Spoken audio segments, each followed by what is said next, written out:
There you go. All right. So we're officially live. I'm here with my friend Koen Stam. Do I say your last name right? Help me out with this. People Stam. say No, my that's name. good. No, Stam? Stam is good, and the first name is Koen. Koen. Ah, that sounds better. That sounds right to me. The way I was saying it, I was like, it's not the way it's Koen. Okay, that's cool. Let me ask you, is your last name, did you shorten it? Mine is shortened. Efti is not my full last name. It's like a Yeah, of simplified course. version. Simplified No, version of my name. no. I mean, the funny thing is, if you Google my first and last name, which you actually should do in LinkedIn or in Google, you see a shitload of same people who have the same name, and there are some even born in the same year. So this is how unique it is. No, in the part where I grew up, or where I still live here in Amsterdam area, like that name is a little bit too common. So no, just the four letters. Just the four Nothing letters. That's special. all right. It doesn't have to be special. It's practical, which I like. Yeah, My yeah, name, yeah. my last name is actually Eftinopoulos, which gives away that's very Greek. But Yeah. growing up in Germany, I dropped out of school very early. I started my first business, and in Germany back then, it was still very formal. Your boss, you had to sort of be Mr. So and so. You'd not talk to people on a first name Ah. basis. And so people would like Mr. Eftin, and they had difficulty saying my last name and saying it often. And so eventually somebody was just like, Mr. Efti, can I blah, blah, blah. And I thought, oh, yeah, that's easier. Like I'm all about making people's lives easy. So it was Yeah, just sure. like Mr. Efti. And that was what stuck. It's a simple Steli Efti, but people call me Steffi, Stella. I have been called all No, kinds of it's like names. it's quite. I'm just looking at the screen. It's quite straightforward. It's really They're simple. Like, straightforward. Yeah, yeah, yeah. So, all right, we got the names out of the way, but the yeah, reason why I wanted to chat with you is because you've been popping up more and more on my radar, sort of like what I would call on the rising star go-to-market leaders. You put a lot of content out there, but it's not just the quantity of content. I think the quality of it is very high. The things that I see, your philosophy, the way you think about both like how to use technology and AI, both how you think about sort of customer centricity and culture. There's a lot of stuff that I've been reading from you that I've been agreeing with and liking and thinking, yeah, this guy knows what's up. He knows what he's doing, and I really like sort of the way you share and what you share with the broader space. So I thought, let's have a chat. Let's talk about business, sales, go to market. Let's talk about sort of all the movements and changes that are going on in the world. I'd love to learn from you. And before we kickstart the conversation, let's maybe do the sort of high level catch up. How did you get into sales and selling? And what was sort of the big milestone steps from doing the sales to becoming a sales leader to the position that you're in with Personio today? oh, yeah. No, I would love like, and thanks very much for the compliments. I mean, I learn a lot from a lot of others. And just to start off with, I already mentioned you in the intro. Like, I followed you ever since 2012. So if I look at your 26,000 followers, I hope that I was at the first, I don't know, 10,000 or so. Because I still, and I will show you later on. I have bookmarked a shitload of your content, like in the early days. So appreciate it because I learned a lot from yourself. No, I'm here located down in Amsterdam. And where did I learn sales? My family has 150 years a trading company, and we are trading in potatoes. Full stop. So yeah, I mean, as a small kid, I was just working 6 days a week, 70 hours plus, helping my father, my brothers, and actually my father's my uncles to sell potatoes. And yeah, I mean that's something which is eaten everywhere in in processed in any kind of way. So yeah, you will learn how I think first of all trading works, selling, buying, but definitely directly as well customer contact, customer facing, customer centricity, and I think that's the key thing which I always learned from my father. And before I actually started in tech, which was in 2012, and I will get there in a bit. But I think my father was located here, not far. I think it's like 5-10 kilometers from here, and there were three big potato wholesalers next to each other, and they are selling the same shit, the same stuff. And then it comes, same like this market, CRM or HR software, whatever. In the eyes of the customer, everything is the same. How can you differentiate? And he learned me actually. Let's bring it down towards two key lessons. He said, like, listen, Koen. First thing, always have a lot of respect for your customer. Your customer is king. But again, it's buying, selling. So you need to treat it both ways. So you need to, they are not the king, but you need to really be customer centric. Do everything it takes for them. Do this extra. So he learned me like when the customer is buying their stuff in our factory, like help them to bring it towards their cars, towards their trucks, like this little extra piece of software of service that's why they will come back to you. And is that then we also don't have to acquire a lot of new customers. So in times of profitable, efficient growth, I mean, I learned a key lesson there. Second thing he said, on Saturdays when we were only working, so typically we started at 5 a.m. till, let's say, clock round like 5, 6 p.m. And on Saturdays, we only did half days. Half days was 5 a.m. to 2 p.m. So even a longer day than the average working week for maybe an employee in tech. I don't know. And then he said, like, listen, to me and my brothers, at 2 p.m., we are staying an extra hour. We make sure that our doors keep open 1 hour extra than our competitors. And you really don't want to know how many people are always late getting their stuff, their potatoes. They come to us, we deliver good service, we all have music and fun on Saturdays, and they kept going, they kept coming. Anyways, so I think there I learned my lessons. One thing was quite sure in 2012, after my studies, that I didn't want to join the family company, because I went to Chicago for a small semester, did an internship there at the tech startup, at a serial entrepreneur, and I saw all those back then are like geeks behind the laptop doing fancy stuff. Like also how your own company started, like from like your laptop, your software, and talking to customers. And I came back and I was like, fuck, this is awesome. And this is just such an interesting thing. And of course, I already studied digital business and blah blah blah. And I'm like, okay, I'm not maybe the entrepreneur, the tech entrepreneur, but then let's really start together with an entrepreneur from scratch. So really building from scratch a startup. And I don't have to tell you, you learn everything it takes from ICP, from positioning, from how you treat partnerships, how you land your first customers, everything. So I think it was really my start at tech. Also briefly tried to build with two developers something for myself, but I'm just not like the tech startup from the very start. I learned along the way, and there is my journey. I speed up a little bit towards 2016 when I actually joined a Belgian company. I think there, I mean, I not really came across like Close.io, but back in the days we were also CRM, invoicing, and project management. So, and the core was CRM. So they knew it was only in the European area, but they of course knew your company. And there I really started from a product market fit. There was a kind of product market fit, and we need to scale that operation. I think that's ever since 2016 up till now. I just grew into the ranks from first being an SDR towards an AE, towards like a kind of team lead or international responsible. I was helping out, opening offices, setting customer setting foundation with winning by design and all kind of stuff before I actually landed 2019-ish, I think, like my first like real proper country manager role. So cross-functional marketing, SDR, AE, CSM, account management. Yeah, and actually that's still what I'm doing right now in Personio. I'm only responsible here for the Benelux. I always have my head on as being like a customer-facing one. I mean, not per se this revenue leader, because revenue for me is net revenue, not like new revenue only. So, and that's sometimes where we think like I'm a sales leader. Oh, only new business. No, we need to keep those customers. We need to keep making impact towards those customers. We need to retain and grow those customers. And that entire thing, that's what I really like.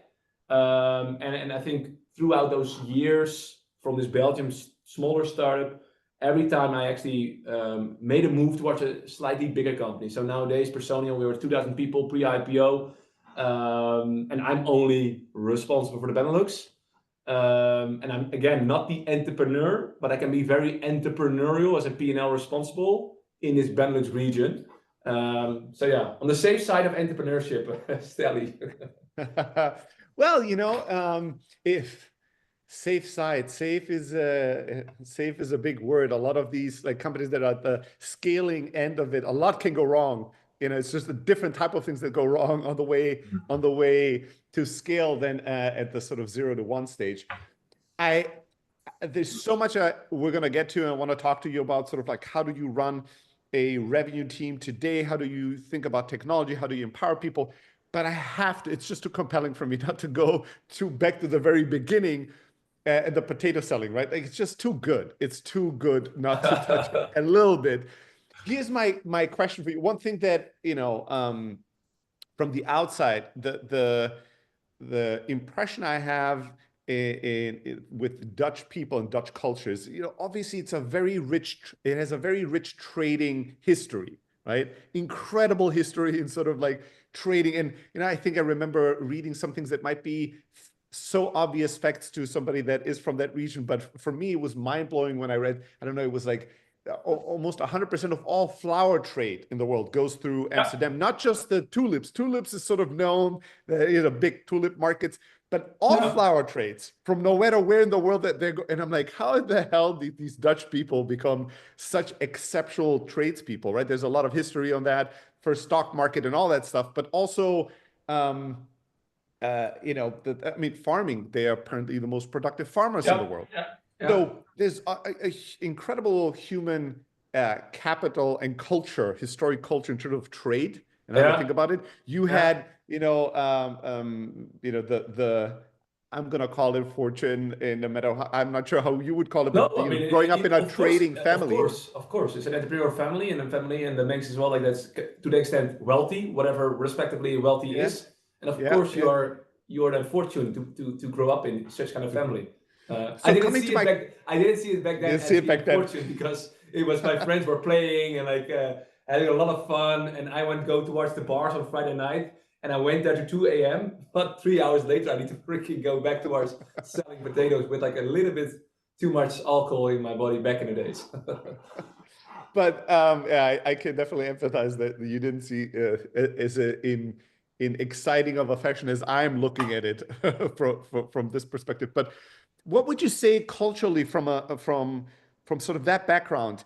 What is a particular strength culturally in the Netherlands when it comes to selling, Yeah. acquiring customers, entrepreneurship, and what is maybe a weakness that's unknown if you're outside, things that you have to sort of Yeah.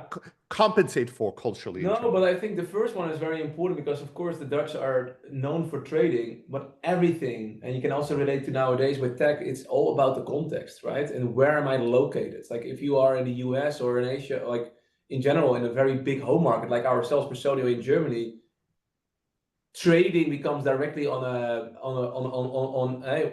within your own region, like for instance Germany or the US. I mean, you have a massive TAM, you have a massive market. I think one of the key things where for Holland overall, first of all, geographically we are located towards the sea. That makes trading so much easier, right? So let's be honest, we are what we called in Europe the lowlands. So that's why the French calls le Pays Bas. Because if you go, of course, also back in the days, eventually the waters, we are the lowest point. Where I'm born, don't forget, I'm born, nobody knows, 3.8 meters. I don't know how much in the US, but 3.8 meters below sea level. So of course our soil is so rich eventually to trade and to become anything when it comes to agriculture. So I think there are also the potatoes, for instance, is a very interesting business, or indeed tulips or flowers. So that's one thing. I think that's always the context, because everyone always wants to compare themselves also nowadays in tech with others. But hey, please don't. Also myself now in this role in the Benelux, yes, I learn a lot from yourselves or from other founders or from other companies, but hey, I need to think about the context of who we are selling to, and we are serving here as well Dutch and Belgian customers. So it's totally different context. So that's one first thing. I think a second thing is like, since we have our home market, which is of course, yeah, not very sizable, let's be honest. In 2 hours you can go north, south. Now north you're west you are in the sea, but like if you go north, east or south, you're out of the country. Like that is the thing. So you need to collaborate. You need to move outside your comfort zone or outside your country, and then you need to start trading with other people, different cultures, different standards in that culture, how trading is done. So I think by automatically being forced there to also trade with others, you respect each other, you learn a lot about the other, you need to work together, and yeah, and there automatically also comes the entire diversity thing. I think one of the key things we learned where we built the Netherlands on is of course the diversity of embracing different cultures, and together we are building the foundation of the country and of trading. Let's not go back too much in history, because then a lot of people will argue how we did it. That's not always has the most respectful price there, but like we always learned how to do that. And I think again that comes back towards like how we Dutchies like trading. The same, and then you also asked, and then I paused there, like the negative or disadvantage thing. And that's more like a European thing, I think, overall, is sometimes and I think I'm also part of that, like our limited belief that we can only do so much. in the sense like, hey, I've built my company, it does its thing.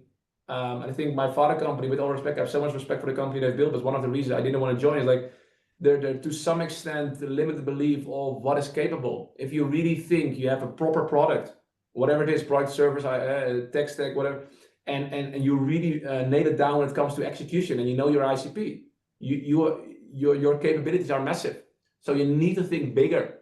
And that's one of the reasons what I really like in this company, Personio. We really have like, hey, we want to be one of the few European companies who actually will show America, because of course we see we see us as Europeans like, those damn US companies, like massive IPOs, and like in Europe we are like we have maybe again like a little bit more limited beliefs, but we really together have that goal of like, hey, let's build this very strong European scale-up company. And I think that is not like a belief which is ingrained in a lot of Europeans, and definitely, even though the Dutch will say they do, I will challenge that they don't. Like when it comes to like this, we have like some really massive, big companies and big entrepreneurial minds, and like they've gone over the entire globe. But that's like the 1% of what we have. So, and we need to make sure that SMB, and SMB is of course all around us, especially in Europe. These entrepreneurs and these companies, they need to dare and dream a little bit bigger. So that's, I think, also a bit disadvantage of Holland or Europe. As a whole, yeah, that makes so much sense. Hey, it's part of why when I was 24, I decided to sell everything I had. I bought a one-way ticket and I went from Germany to the US, to Silicon Valley, right? And then lived there for 20 years. Because I thought, hey, this is, I want to build something massive and I want to play in the big leagues. Let me go over there. And for all the strengths that we have in Europe, and all the strengths, that there's strengths and weaknesses in all cultures, but you still have to tip the hat to the amount of crazy people in America that think really big and have sort of the skill, just good timing and luck to do something of it, is still just a different, a different forcing function that we see in Europe today for sure. Yeah, and on the note, I mean, nowadays with where we are, with profitable, efficient growth companies, how we need to build companies. I think everyone now looks different. If you want to build a company, you need to build a sustainable company. And building a sustainable company with also the likes of AI, you don't need to become like a massive company. You should not be proud saying I have like 2,000, 5,000, 10,000 people. I mean, you can build really sustainable, impactful companies. I mean, actually like yourselves already around there on the market for so long, decades now, and still making an impact to a specific set of customers. You don't need to, and that's like the last thing I want to say on the lessons I learned from my father.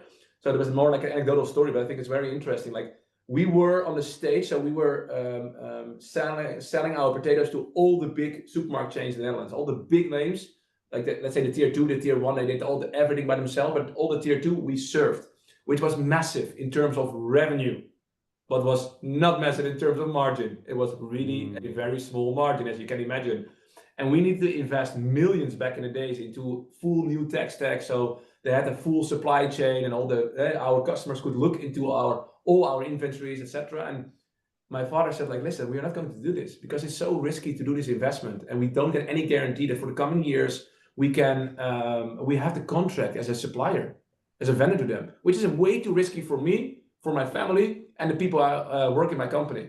And my both uncles both wanted to do this like risky thing. He decided not to. He eventually bought out brothers. It became his company. The profit margins nowadays are the best. And then I'm coming back to watch the story of the two other wholesale potato ones. The one in the middle, they invested heavily. They went in full pool on those tier 2 big supermarket chains. If you now look, they don't exist anymore because they went bankrupt. And of course, you don't want that for a company to happen. But I think there are some wise lessons learned on, like, you don't need to fit the entire big 10 market. Not everyone needs to go enterprise. Have the right product, which you build with the right customers for that customer set, and focus there and make them happy. And yeah, I think sometimes we also overcomplicate things and make it too difficult, and we'll always want to go after big fishes. It all depends on the context. Yeah, I love that. That's such a powerful story. So let's connect this. We'll zoom forward to today, because there is a big culture shift that I'm noticing. When I went to the Valley, it was sort of like, go big or go home, right? And then there were two camps. There were the lifestyle businesses, is derogatory. Like, you are starting a business for your lifestyle to make a couple of million and be fun, but you're small and insignificant, right? And you're not thinking big enough. Or you're going like you go the venture route. You need to raise as much money as possible, scale as quickly as possible, go IPO, be bought, and it needs to be billions and unicorn status, or it's sort of like, or you failed. You're just not relevant enough. What you've done is not interesting, important enough, right? So that's kind of that's how the scoreboard was set up, right? To be like scoring and judging people. And of course, there can be something to it, but there's also a paradox in that when I would ask most entrepreneurial friends that I had or people that I would meet, what prompted them to start something, oftentimes freedom, right, was a big part of that decision. I want to go and build something I believe in. I want to make the decisions. I want to have the freedom to and then you go down a road where you give up all these freedoms and you just become an employee and a slave to a different machinery than just going to work at a big company. Now, fast forwarding to today, we actually, even in 2013, when we launched with Close, we never bought into either or of those. And people still to this day would interview with us and go, oh, we love that you guys have never raised money. You're like a bootstrap business, right? You'll never raise money. VCs are evil. And we'd be like, no, nobody's evil. We like small teams, big revenue, big profit margins, and growth. And if we can turn this into a multi-billion-dollar business with as small of a team as possible, we'll do it. If at any point in time we find a great use for raising tons of money and we know how to deploy every dollar and get $3 back, best believe we'll raise 100 million tomorrow, right? And we'll gladly do it. We haven't seen it. We haven't seen it across the board.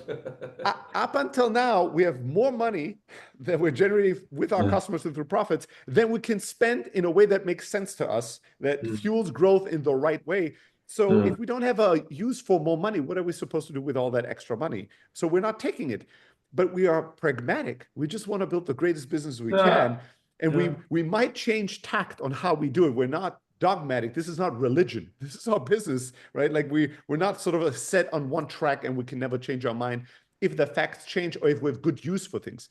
And today, the whole sentiment is changing. Technology is playing a big part. Information is playing a big part as well.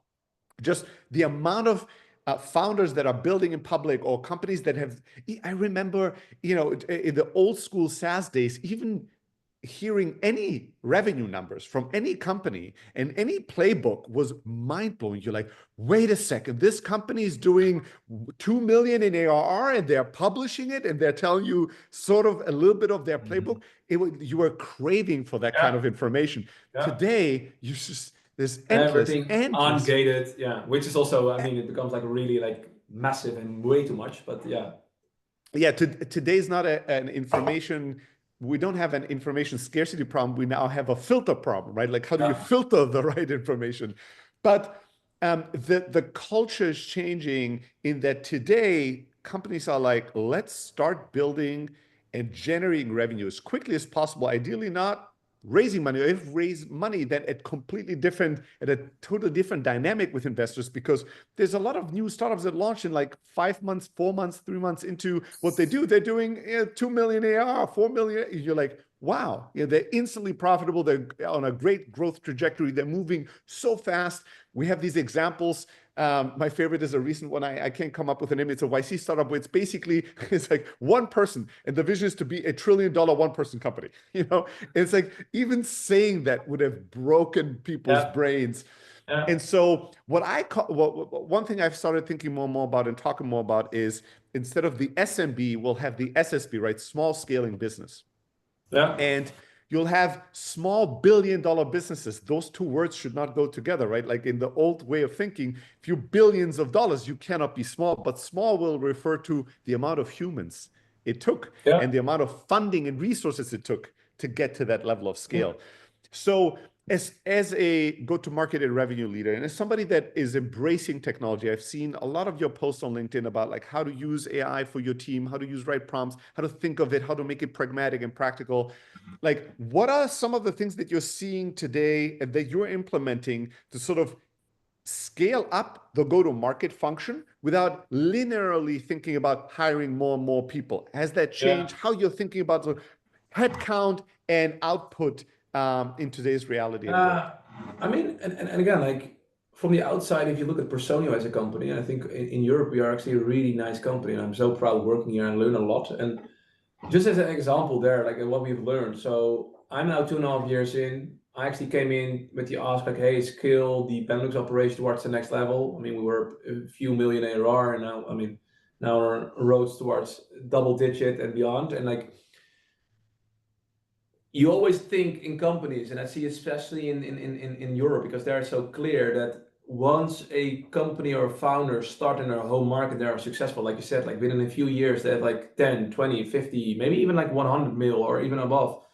And in your home market, if you have the right home market, you can do this. I mean, you can do this. But once you start scaling into new geographies, like or regions, or what we call like countries, even in Europe, because they're in Europe. I mean, I don't have to tell you from a European background, it is so locally different in even the Netherlands, Belgium, Germany, France, which are all border countries. It's insane. And thinking that you can apply lessons learned from your mother company and on, I don't say you can't use those lessons learned, but to copy it one-on-one and think like, we can do the same thing. But you see it over and over again still in a lot of companies that is kind of happening. But you need to have, and then context is so key. So you need to start then building your slightly different go-to-market strategy for this new region. It's one of the reasons why we as a company, of course, we also, I mean, again, that's why I said like, it looks from the outside that everything is positive, but like, of course, we also have our growth pains and we still have our growth pains. That's part of our journey. But we soon also start to understand that like, hey, let's scale in Europe, and we open regional big hubs. But then we saw all those local differences, and we said like, hey, no, we need to be closer towards the customer. Like you said, like with maybe less people, but and more focus on a smaller set of the overall market, and first find the blueprint what works there, and what for me works in, let's say, and I really drill it down, I even do the Netherlands, is different than even my go-to-market approach in Belgium or than my counterpart in the UK and the UKI is doing. And so, and I think that's what we learned. So when I came in as well, I think we were still slightly at the times of growth at all cost. I think we were in this transition. I mean, that's like kind of like 2 years now down the line. And we as a company with our investors as well, we started to understand that we need to build more lean and mean. Not only on our way to IPO, because it's also a natural way that you become more efficient there, but also, hey, we need to be more than lean and mean. And why?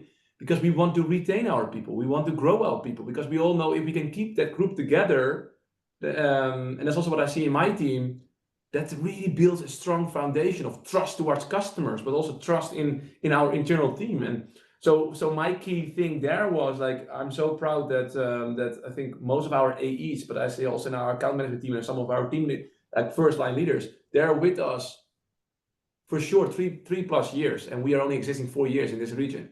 Says enough. I have people from the get-go who are still here, and they are here for a reason. But of course, if one of our customers who is our customer for 4 years, or they want to become customer in year 1 and they still haven't become customer in year 4, but they're still talking towards the same person who is still as happy as in that role, and of course have made some promotion, that gives so much trust towards this new prospect or that existing customer who's also with us for 3 or 4 years. So that's one of my key strategies: building smaller teams and give them the trust, let them grow. Coaching is also one of the things where I really love people to develop. Also myself, I always had that chance as well to develop in the next role. So in my previous companies. So I mean, that's what we did, at least as well in the Benelux. Small teams, and build from there. And again, like that's there is no rocket science, and I think that the only combination there, ever since I started, and definitely I don't say it's my thing, but like what I really like is when I came in, we are still worked a little bit in silos, and you always see like the department silos. And yes, if you work for like a very big 10K plus employee company, then it's logically that you have a really divided department because it's such a large organization. But we are a tiny startup. So also in the Benelux, I see like, guys, we are a startup in a scale-up. So we need to have a different playbook. And one thing for sure, we have one customer, we can have different departments and you can have a different function, but we all serve the same customer. So we talk the same language. And if you need to jump as a CSM on a pre-sales call to help and convince the customer, hey seller, if you just promised something and it didn't happen well, like, or at least there is some misunderstanding of communication, you jump with the CSM and account manager on that call to rectify. If I need to jump as a country manager, yes, I need to grow. But if there's any kind of escalation, I just drive my car, go towards my customer to solve the problem. I think that mindset of working together and being there for the customer, and it sounds so idealistic, and it's definitely not easy. But I think these are some basic foundations which you need to be in your blueprint. And if you have set that stage and you see there's growth, consistent growth, continuous growth, and of course that should eventually go up like nicely, then you can start scaling from there. And again, like that, I don't know if that makes sense, but like at least that's like some of our ingredients, how we tried to build with a lean and mean team, at least a company or a startup in a scale-up who also stands for something. If you ask our company, everyone knows in Benelux, the key things where we stand for. And on number one is like team play, together, one team. So yeah. I love that. I love the startup in a scale-up analogy, and it's a kind of a mindset thing, right? But the unifying factor, what needs to be at the center of everything we do is the customer we serve. Like, let's not forget, because a lot of times, the focus of companies, startups, scale-ups, is very internal. So it becomes very selfish. It's like, what are our aspirations? We want to grow X%. We want to hit this revenue. Cool. How do we do this? Well, let's do this marketing, let's do that thing, and let's increase the price, and let's try to get more customers in this pocket and that pocket. How do we do that? Let's hire more people. Let's use this. Let's do this campaign. And it's all like us. Like, what is what we want? Which is understandable and logical. I'm not saying that, corporations should be like completely selfless, but if you don't understand that you will get everything you want by serving others better than anyone else, right? It's like at the end of the day, if we serve our customers, understand our customers better than others, serve them better than others, then they will pay us, and that will help us accomplish sort of our goals. It has to be in alignment, and it starts with the customer. And a lot of times that easily can be forgotten by this incredible self-centered focus within teams and companies, right? And 100%, I think the most important there as well, and I was just explaining to our entire Benelux team now in our 2025 plan. So actually we look back on 2024 with 30 photos, not like with slide decks, how much we grow and where we can improve, now with 30 photos. And I can tell you on those 30 photos, I think 75% of the photos were about customer experiences, events which we did, or customers coming towards our office, or events which we did with customers and partners. And like, again, like, you should have this mindset of the customer. And if we all know that 79% of the people are not in market, then the moment that we think about our internal process, we need to qualify, we need to have our accepted pipeline, SQLs, we need to have this close won deals and expansion deals, etc. Like, sure, we need it all from our side, but where is the customer in their journey? If 79% is not in market, and that's also what I'm trying to say towards this entire team, we need to educate and make them more aware in a very different way, especially if they're early in their funnel. I think that's one of the key things as well. I think what works for us, actually today is also going to be a really big happening here in the office, is meet with customers. Let them come over, in this case, towards the office. I actually wrote a post on this morning. Like, have this connection, but not a connection on the phone of like, hey, I want to qualify, I want to discover you. A genuine conversation like we have right now. We didn't script, we didn't have like I'm following you for many years, but we never had a conversation. But it's genuine interest into each other and see like, okay, we need to make it relevant in this case for an audience. So what is in there? And that's also why we are inviting a shitload of customers, our partners, everyone who is like interim doing stuff. You can work from our office so we can have conversations. So we know what's going on in your world. We do like every 6 weeks, a fireside chat with CFOs, with HR leaders, with HR directors, with CEOs, with our own. Today we have a fireside chat with our executive team, like our C-level is coming over, because we will host a HR dinner with customers and partners in our own office.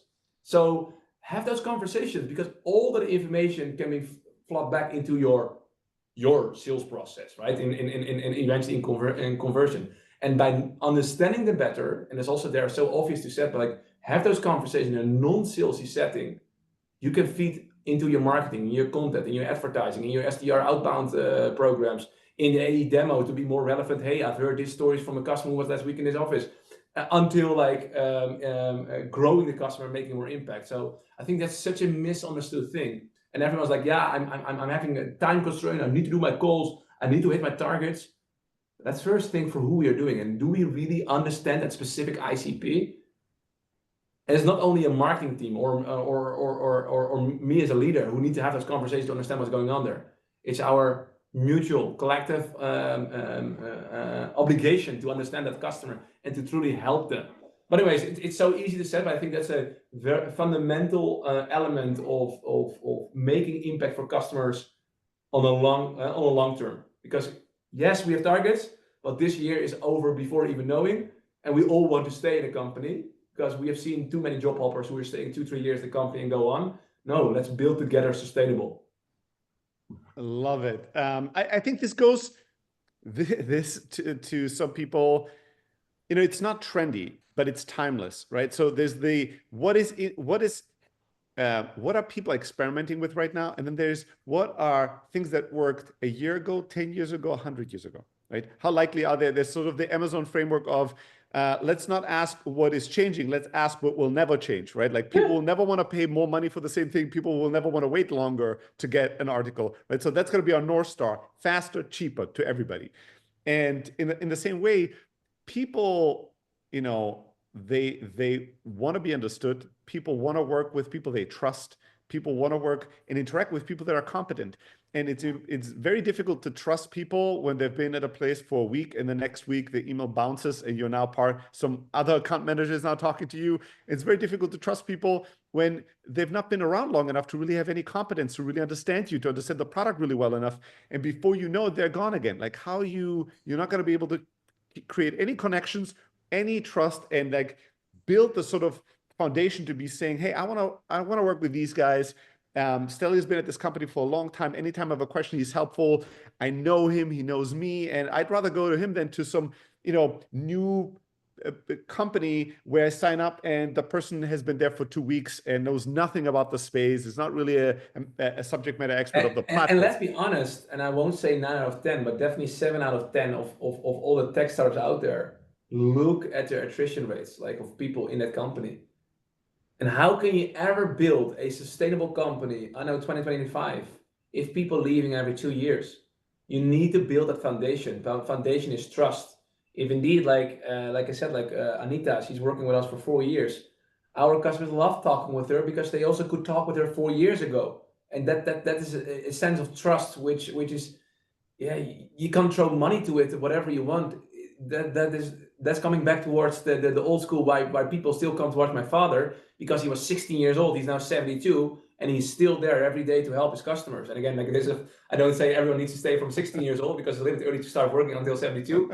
But like you get it. And I think that's not only for, in this case, like I said now, someone in my team, but I think it's also for leadership. Like we all know that revenue leaders, they typically get a time span of like, let's say 18 months, and maybe they stay a little bit longer, and I know they need to perform, but eventually it is a collective. You as CEO with your revenue leaders and other first line or second line leader, depending on the size of your company, and with the operational people together, we give each other a bit of trust.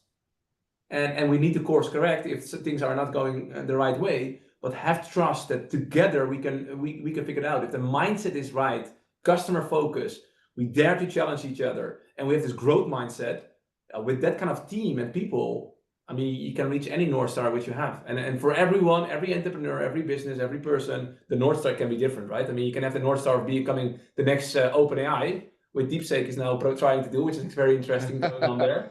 But why should we go? And you should not now, if you want to be a new company, all go into the AI route. Like your North Star can be what you want the North Star to be, right? I mean, yeah. Amen. Like I 100%, you get my signature on everything you said. I love it. Let's switch text real quick. Yeah. Let me ask you, when did you start creating, like putting more content out there, sharing more, and more actively online? 2023, I guess, because I don't know. For people knowing me, they know that I'm always way too much talking, way too fast, and like whether it's like on text, like LinkedIn posts, or written emails or presentations, just me. I like storytelling, sometimes a little bit too much, and at a certain moment, of course, if you have, I always like to share knowledge, and I think that's also what you see as a red line in what I'm trying to share online. And like, I also say to myself, what can happen if I start sharing online? What is the worst thing that can happen? Yeah, people don't like it. People don't you don't get the engagement. or people they will create having an opinion on yourself. But what I quite quickly in 2023 learned, and I really built in Notion systems so I could be a little bit more consistent in my content. And I didn't know what a voice was or structures. I just learned and did something, and we'll see along the way. But one of the key things I learned is that I became kind of better in writing these kind of content, like the same like blog posts or newsletters, etc. And I always knew that I wanted to build something. Even in 2012, I wanted to build or a blog post, newsletter. But also when you are in the day-to-day in your job, especially in tech, you're so busy you don't have time for it. So more and more I learned to think, hey, but if I want to be consistent out there, same with outbound, I need to have a relevant message for a relevant audience, and I need to have systems so I can keep up with that. So in 2023, I tried to say hey, I want to post every day. Didn't just because I don't know why. And I noticed quite quickly that I couldn't match the posting every day. Then in 2024, I said hey, listen, now I'm going to change this. I will just commit posting every day over a Saturday and Sunday, and just to see what happens there.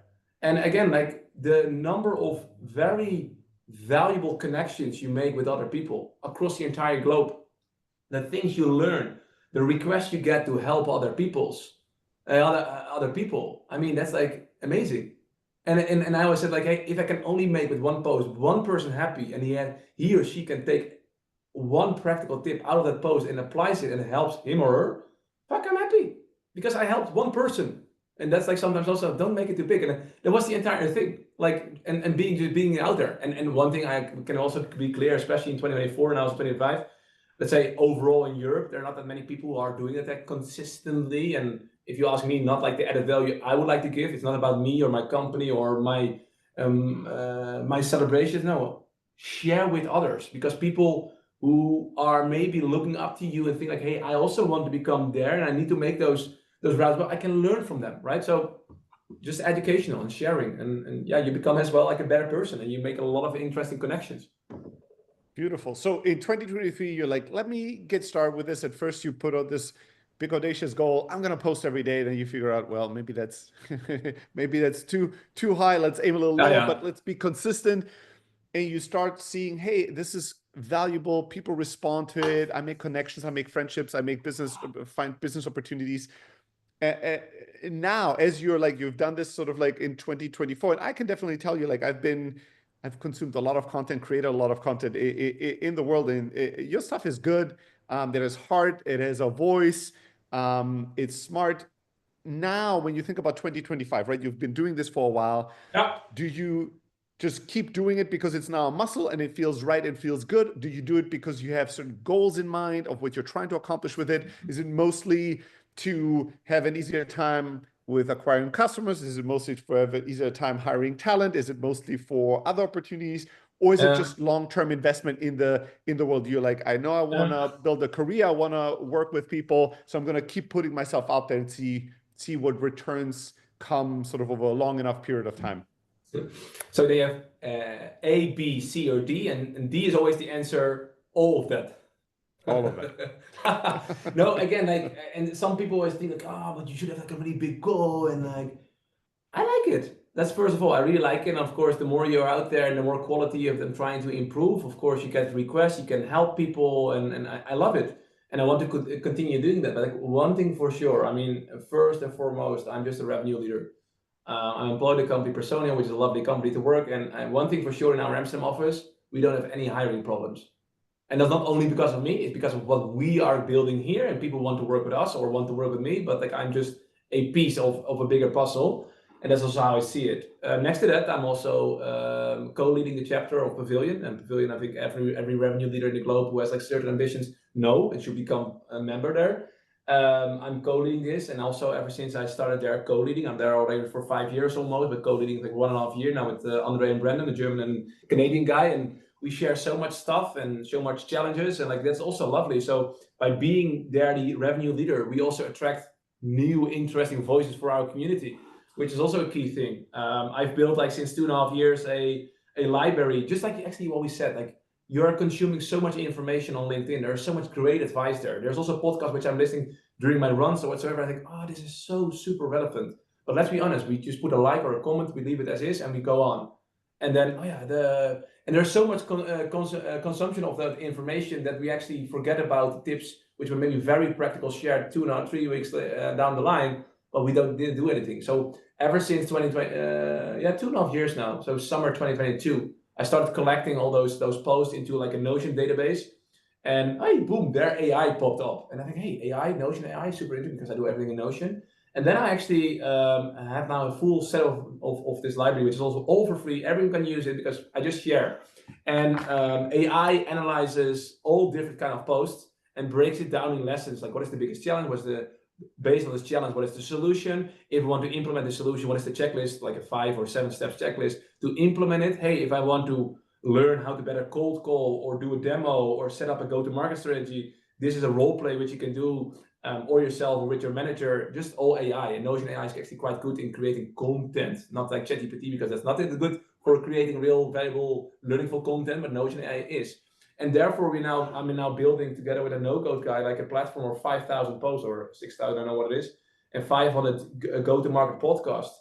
And actually what I didn't foresee, and as a long answer to the question, is I built into a GPT, so just a ChatGPT for a ChatGPT, and I can voice prompt to it. So in the morning, it sounds very weird if I'm on towards the office or on the public transport or in the car, I'm talking voice prompting to my own fucking GPT, and I have a challenge. I had like we were just implementing new account-based marketing. I don't like the term account-based marketing, account-based selling for our new business team. So marketing SDRs and AE in our partnerships team. And I'm just talking to watch this voice prompt. And I just ask about all the tips and tricks from all the great people out there. Like, hey, what should we take into consideration? And if we want to implement this program, what are the steps I need to consider? And can you think along on a plan for all the preparation to get towards eventually implement an account-based marketing strategy? And like, so by having all this information, get it now this Notion database, I just have a help next to me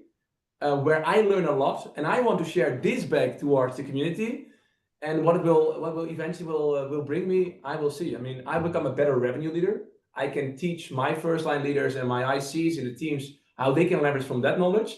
And I think that's still like the key thing which we should do. I mean, we should improve on our knowledge, also yourself. I think that's also why you started this series for yourself.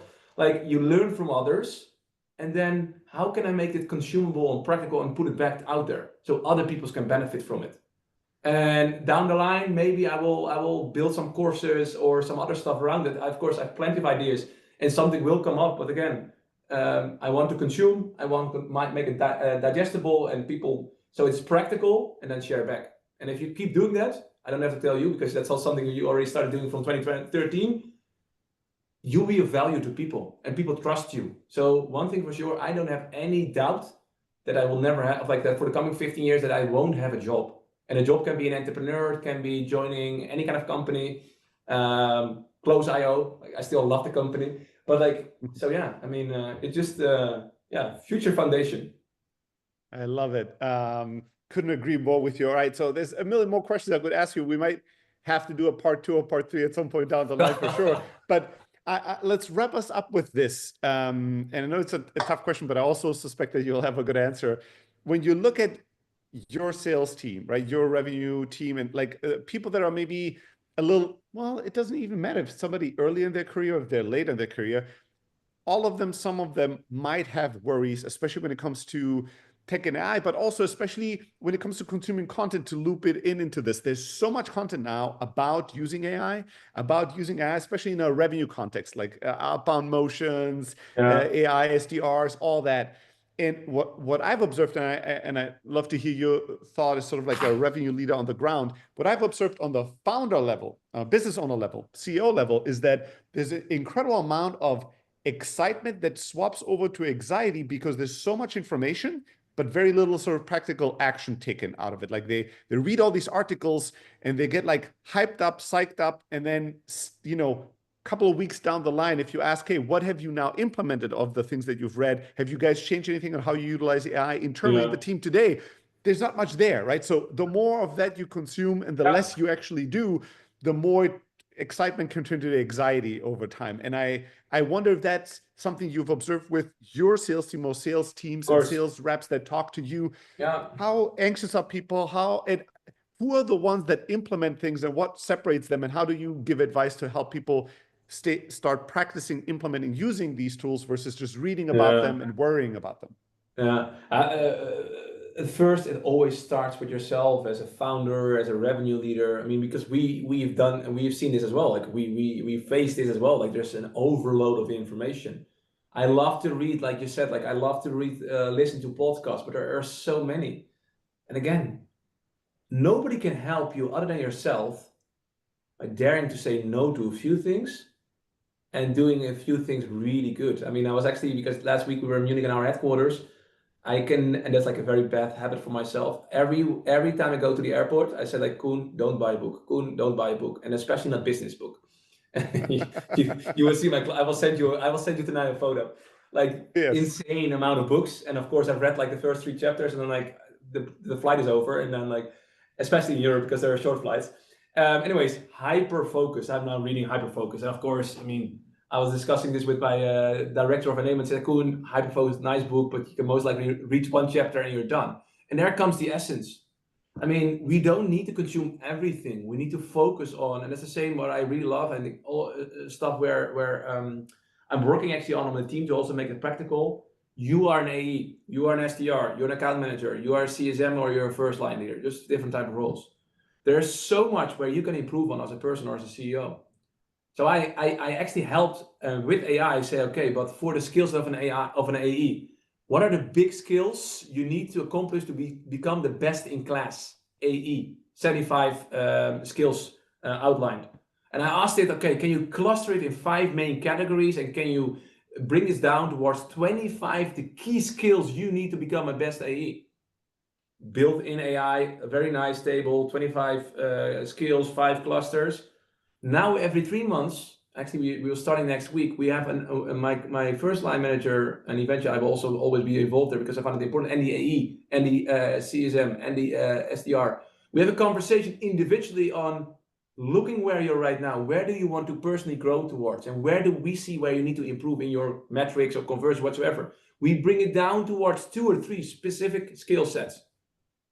And only on those skill sets the coming 3 months we're going to focus, and everything else we put aside. I say it now that it's like sounds like an oiled machine. It is not, right? Because I'm also chaotic like crazy. But like by bringing it down into systems and daring to say no and bring it down towards the essence. And if I only improve this 2 or 3 skills for 2 to 5%, I'm making an impact. I make progress. I'm developing. And I think that's what people should do. Like cut out the noise, dare to bring it back towards the essence of where you really want to improve, link towards your personal goal, what you want to achieve this year. Will improving this specific skill, knowledge, training, whatever, help me to get there?